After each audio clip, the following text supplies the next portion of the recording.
Welcome back, everyone, to Brown Bag Bets, powered by BETSPERTS. We are your daily dose of quick hit handicapping and sports betting picks. I'm Alex Christenson, and joining me, as always, Mr. Andy Molitor. Looking nice. I love that Twins hat. I'm a big fan of it. I don't know why nobody liked it. I thought it looks nice. Nobody liked it to the point where they pulled them down off the shelves like on day one because people were complaining so much. I don't know. They got a bunch of Twitter buzz and like people were talking about the hat. So I mean that's something. But yeah, it is an ugly hat. I'll probably wear it this weekend. What's ugly about it? I mean, it just has too much stuff going on. There's Paul Bunyan's axe, so I like that Is that a lot. what we do with hats now? I thought that's what we did. We just loaded them up with a bunch of crap. You just throw a bunch of crap on it to see what sticks. But yes, I am looking good. I mean, you're right. I agree with you. We're already in agreement on one thing today. I don't know. We'll see how we feel about we had a disagreement off the air by accident. I forgot about your bets on the Bucks game. I did say like I hope we have 7 games, basically just so I have something to talk about Thursday. But no, Bucks minus 1.5 games would be good for you. Yesterday, like kind of again a little bit of a light sports week. We're gonna get heavier into the Olympics. We're gonna get heavier into the NBA draft. Obviously, football's rolling around. There'll be more content there, but it's kind of a weird in-betweener week. I didn't bet on much yesterday. I bet some darts with some people. I thought I bet on women's water polo. That turns out doesn't happen for a few days. The Olympics technically does start tomorrow with some soccer and women's softball games will start. It's called in the Olympics, day 1 is the opening ceremonies. This is day -2. It's almost like week 0 with college football. So, and yes, John in the chat, RIP Cam Akers. We'll see. Yeah, Henderson's ADP will fly up the charts, and then there'll be a correction when they sign like the corpse of Todd Gurley or God knows. Adrian Peterson? Adrian Peterson's out there. LaShawn McCoy. There's a bunch of veterans back. LaShawn McCoy. These guys always like find a home somehow, some way. Baseball was goofy. Did you bet any baseball last night? You turn it on, like every team was up 10-0. I didn't really understand what was going on. I should just bet overs apparently. Although somebody did put me on one under that came through in spades pretty easily. But yeah, it was a light betting day. Mostly spent doing some Olympic research. And I mean, have you spent some time doing some? We talked a little. It sounds like yes, you have. But NBA draft research. It's that season. It is. We're going to talk a little bit more about that tomorrow, I think, or later in the week. I started going through, pulling together all the mock drafts. The draft is next Thursday. It's really kind of snuck up on me, frankly, a little bit, but we're finally close enough where things are starting to cement a little bit. You see some consistencies in reporting, which is nice. So started going kind of through everything, picking things apart, but we'll definitely have some more on that. I'm excited. I like all sorts of bets on that. We'll have a bet for who's to be the second pick, third pick, probably stuff like that. There's overs, there's unders, there's number of players that are freshmen and stuff like that, international players. We had some sort of goofy, we created a middle last year. It was like over a certain amount of Pac-10 players and this other guy to be under, basically because he was the hinge player kind of thing, but we'll get creative. I like a little creativity. And Dan says Olympic softball starts tonight at 8 p.m. I might watch the Bucks game over that, the Bucks game. I really think it might. Maybe I'll have it on the previous channel or a side screen. We were talking, Dan and I, earlier today about how we missed the Euros and stuff going on early in the morning. There's some tennis, but if there is some of this, if there's like really like 4 a.m. women's soccer, Olympic soccer, like I'll watch that. So it'll be nice to have something early in the morning. And yeah, like I said, Bucks Suns game 6.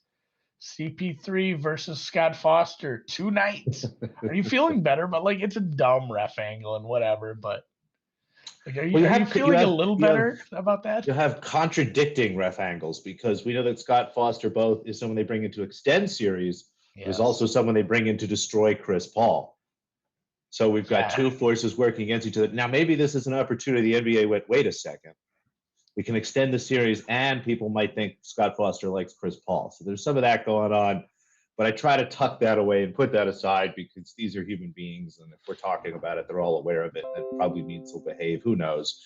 You take a look at the line, you can see up on the screen right now. Suns -5. There's some 4.5s floating around. That number's kind of been pinging back and forth between 4.5 and 5 all morning as I've been watching it. The money line's pretty solid. The total hit 222.5, hit 221.5, has been floating right around 222, and that's my angle pregame. Honestly, 222 is too high.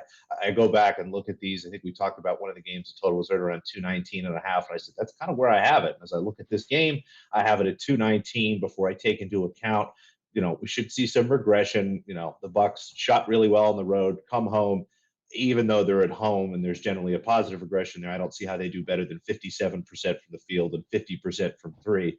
I expect them to shoot well, but obviously not that well. You take a look at the Suns again, they're traveling on the road. They shot, I believe it was 55% and 52% or some goofy number. It was just outrageous. I expect that to come down, so we should see that slow down. And pace in closeout games is generally a little bit slower. When you get into these big moments here, I expect Phoenix to, if they get a lead, try to slow things down a little bit.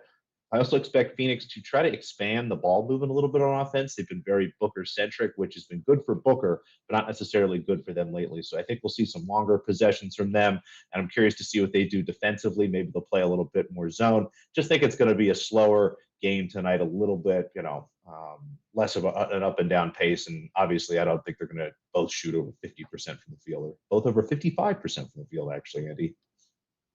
Yeah, I mean, it was one of those, it just didn't regress during the game, really, but it kind of probably should over the course of several games. I'm with you here, under 222. Yeah, it's highest total.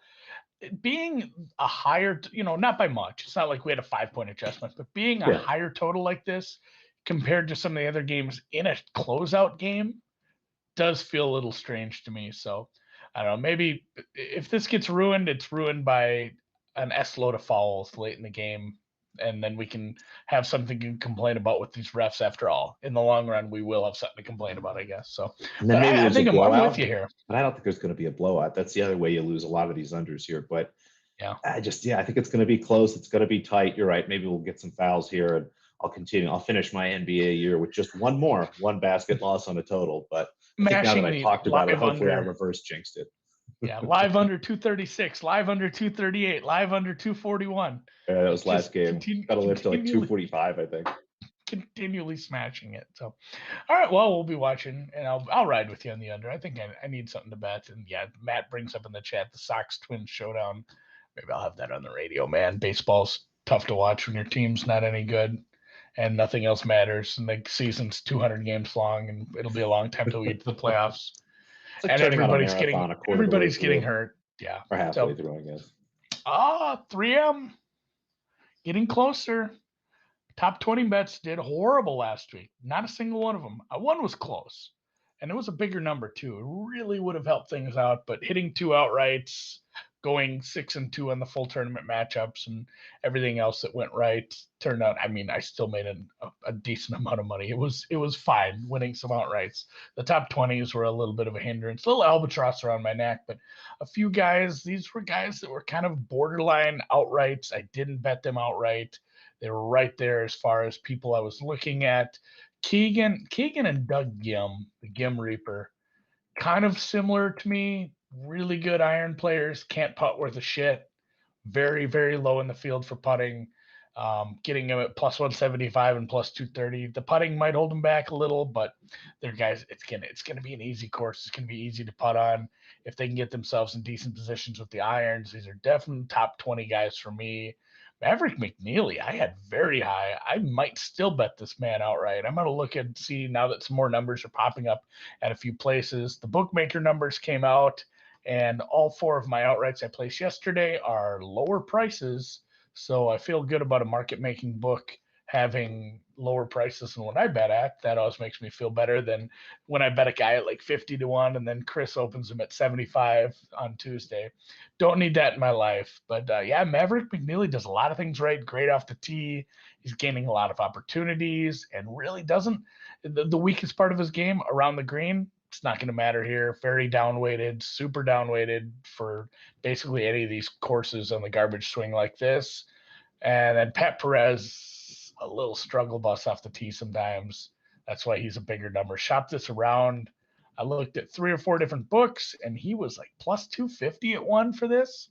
And another one I found was plus 400. And I said, oh, that's much better. And then I go to the third book just because of the due diligence, plus 490. So this is going to require a trip to Iowa this afternoon. I think this was FanDuel plus 490, but I will be probably looking at him top 30, top 40 as well. Just kind of split that up because that was a bigger number than I was actually expecting on him. I'm very excited about the Pat Perez number. So 4 of those, I'll have my day one head-to-heads tomorrow for this and maybe the Kazoo. Who knows? That's what they're calling the other tournament this week, the Kazoo with a Love C. a Kazoo. I think it's a hard C in Kazoo. I'll find out. I'm gonna dig into that right now. But I'll have day one matchups and then my blog out tomorrow for everything. Everything I'm gonna bet for the 3M. All the things. All the stuff. All tennis stuff. Is happening. Some of the stuff we bet yesterday has not happened yet. That's how this works. They're playing in Europe, so everything's going on right now during the morning. Gdynia. I wanted to just say it because I think I like I'm it. You nailing did it good. now. I think you did. I think you did a good job. So I'll let you just keep doing that. Yeah, we have one bet from yesterday that hasn't started yet. Buxa in Palermo should be underway shortly. I think she's actually on the same court that Gorgortsova was on. She just blew a 6-1 lead, and I think she was up a break in the second set, Andy. An unfortunate loss. We'll see if Buska can pick it up for us. And we've got Parisas Diaz playing right now. I think she's in good shape. But for tomorrow morning, these will be early on the East Coast time. We're going to take a dog here, Anna Bondar against Anna Karolina Shmedlova, and we're also going to take the total over. A lot of times, again, when you back the underdog, it's also a nice spot to back the total, as those things are generally more correlated than you might think in tennis. It might be a comfortable win for Shmedlova. That's not really what I'm expecting. As I start to look at this, I've got it at, kind of a 7-5, 6-3, 7-5, 6-4 kind of score line. And Bondar, I would have closer to, plus 160, plus 165. So a nice edge for me on the plus 195. I'm going to put half a unit there and a full unit on the total. Again, the total, a little bit of a better edge for me, even though I'd have that probably, maybe if I was hanging at plus 165, just to be a little conservative, plus 170. But really like that number on Bondar. And then Arena Maria Barra, we've bet on her a few times. She's been nice for us. A tour veteran, someone who is really comfortable on clay, can be really confusing and bring a lot of challenges for younger players. Faces Kristina Kokova. Kokova, again, a younger player, the exact kind of player that Barra generally loses to. Just looking at it, Kokova, I think we're seeing just a little bit of an overreaction to what she's done lately versus Barra struggling a little bit, but against better players. So happy to back her here at minus 115. I have this one closer at minus 130, almost minus 135 myself. So a few bets for us tomorrow morning. Nothing in Palermo right now. Again, all that stuff's kind of happening. I'll be sure to get that stuff out on BETSPERTS. Make sure you follow me there, Alex Christenson, or on my Twitter at _noob. So a few bets for us in the morning. It's kind of a slow week in tennis, Andy, but we'll get through. Well, we'll get there. Yeah, it's not going to get any faster as they are going to slow down. There's going to be fewer matches as we go on. That's why hopefully not hopefully, there will be NBA draft stuff tomorrow. We're going to talk about it. We're going to have a few bets. We're going to have Olympic stuff with the Drew Dinzig on Thursday. I know him. We've been talking a lot of Olympics behind the scene. He didn't do much besides spend time on Olympics. But yeah, on tap this week. Olympics. Tonight with Pam approaching the green. We gave you some winners last week. Probably going to do the same this week. Love me some 3M Open. Somebody did ask in the chat here quick, because my ADD is throwing me off. Somebody asked about hammering Henderson over 505.5 rush yards.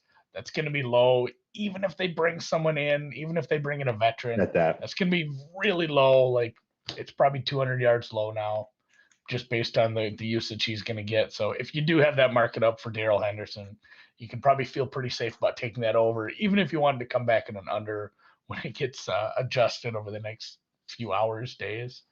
Back to the on tap Wednesday. We're gonna do NBA draft talk tomorrow. That's tomorrow on Brown Bag Bets. And then Drew and I will be doing Saints and Bucks on the deep dive at 8 p.m. And Thursday, right here on the Brown Bag Bets. I throw a the. It's like Facebook movie. It's like the Facebook movie. Drop the.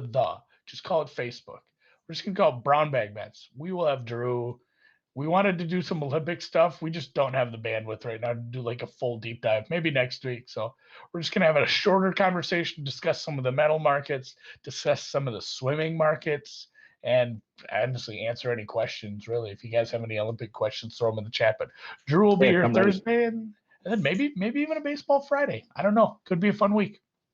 We'll see. I think we can figure it out. Money in the Bank? Money in the Bank might be happening. That guy looked homeless this morning. If anybody saw him on Twitter, he needs to comb his hair. I'm going to give him a hard time about that again when we get off. And as always, and time is running out. Time is of the essence of here. We have very few days left. I'm going to actually check with Reed on this. I'm not even giving these out forever. This is like a month-long thing.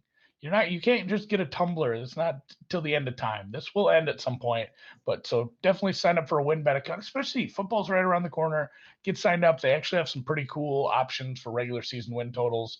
If you want to bet some exact total numbers, there's some ways to math some stuff out, create yourself some like ranges of win totals at some nice numbers. So sign up for that and you can get yourself a YETI tumbler. All the details at BETSPERTS on Twitter, $500 risk-free bet.